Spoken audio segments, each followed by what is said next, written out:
നമ്മൾ ഓരോ ആളുകൾക്ക് ഓരോ ജോലിനോടാവില്ലേ താല്പര്യം.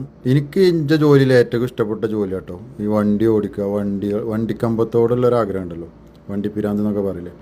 അങ്ങനെ ഒരു ആഗ്രഹത്തിൻ്റെ പുറത്തോട്ടെ ഞാൻ ഈ ജോലി തിരഞ്ഞെടുത്തതിന് ഒരു കാരണം, പിന്നെ സാമ്പത്തികമായിട്ട് പെട്ടെന്ന് കിട്ടുന്ന വിസയാണ് നമുക്ക്. അതിൽ ഏറ്റവും എനിക്ക് ഇഷ്ടപ്പെട്ട പണി കേട്ടോ ഈ വണ്ടി ഇങ്ങനെ തേച്ച് മിനുക്കി റെഡിയാക്കി നല്ല വൃത്തിയാക്കി ഇങ്ങനെ കൊണ്ടുനടക്കുന്ന പരിപാടി ഉണ്ടല്ലോ, അതെനിക്ക് ഭയങ്കര ഇഷ്ടമാട്ടോ. ക്ലീൻ ആക്കി വൃത്തിയാക്കൽ അതിൻ്റെ ഒരു എന്താ പറയില്ല, നമുക്ക് ഓരോരുത്തർക്കും ഒരു ആഗ്രഹമല്ലേ.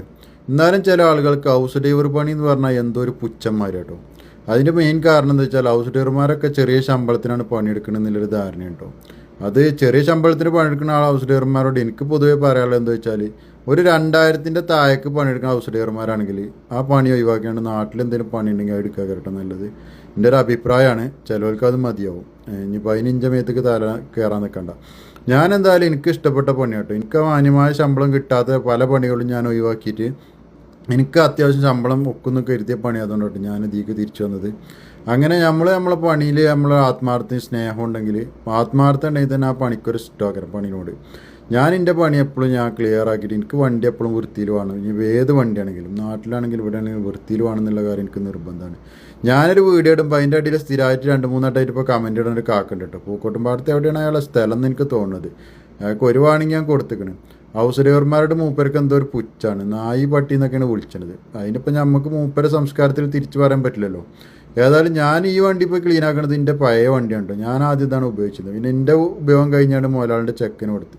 ചെറുക്കൻ്റെ ഉപയോഗം കഴിഞ്ഞപ്പോൾ ഇപ്പോൾ പെണ്ണാട്ടോ ഉപയോഗിക്കണത്. വണ്ടി ഇപ്പോഴും നരിയാണ്, ഒരു രക്ഷയില്ല. ശങ്കൻ്റെ വണ്ടിയാണിത്. നമ്മുടെ ടയോട്ടൻ്റെ വണ്ടിനോട് കടപിടിക്കാൻ പറ്റുന്ന വണ്ടിയാണിട്ടത്. എല്ലാ കാര്യത്തിനും പെർഫോമൻസിലാണെങ്കിലും നല്ല ക്വാളിറ്റി എല്ലാം ഉള്ള സംഭവമാണ്. ചൈന വണ്ടിയിൽ എനിക്ക് ഏറ്റവും ഇഷ്ടപ്പെട്ട വണ്ടിയാണിട്ടത്. അതുകൊണ്ട് തന്നെ എനിക്ക് എൻ്റെ ഇപ്പോൾ കയ്യിലുള്ള ഇതിൻ്റെ വലിയ വണ്ടിയാണ്. അത് ഞാൻ മുതലാളിനോട് ചോദിച്ച് പറഞ്ഞ് വാങ്ങിയിട്ടാണ് എൻ്റെ ഇഷ്ടത്തിന് വണ്ടി എടുത്ത് തരാറിനപ്പോൾ. അങ്ങനെയായാലും ഞാൻ ഈ വണ്ടി ഇതിപ്പോൾ പെണ്ണ് ഉപയോഗിക്കുന്ന വണ്ടിയാണ്. ഓളെ കുട്ടികളെ മക്കളായിട്ടൊക്കെ പോകേണ്ട തന്നെ അത്യാവശ്യം വൃത്തിയേടാവലിൻ്റെ ഇടയ്ക്ക്.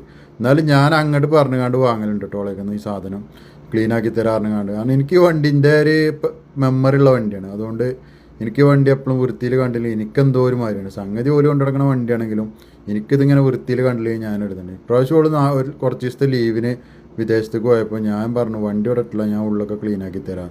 അങ്ങനെ ഓള് ചാവിയൊക്കെ തന്നുകൊണ്ട് പോയതാട്ടോ. അങ്ങനെ വണ്ടിൻ്റെ ക്ലീനാക്കലും പരിപാടിയൊക്കെ കഴിഞ്ഞാൽ വൃത്തിയാക്കി നല്ല പോളീഷും കാര്യങ്ങളൊക്കെ ഉഷാറാക്കി ചെയ്തിട്ട് ഉള്ളൊക്കെ ഇനി വരുമ്പോൾ ആ ചാവിയാണ് കൊടുത്താണ്ട് ആ വണ്ടീൻ്റെ ഉള്ളൊക്കെ ഒന്ന് കാണുമ്പോൾ ഓരോ ചെറിയ കാണുമ്പോൾ നമുക്കും തന്നെ അതൊരു റാഹത്താണ്.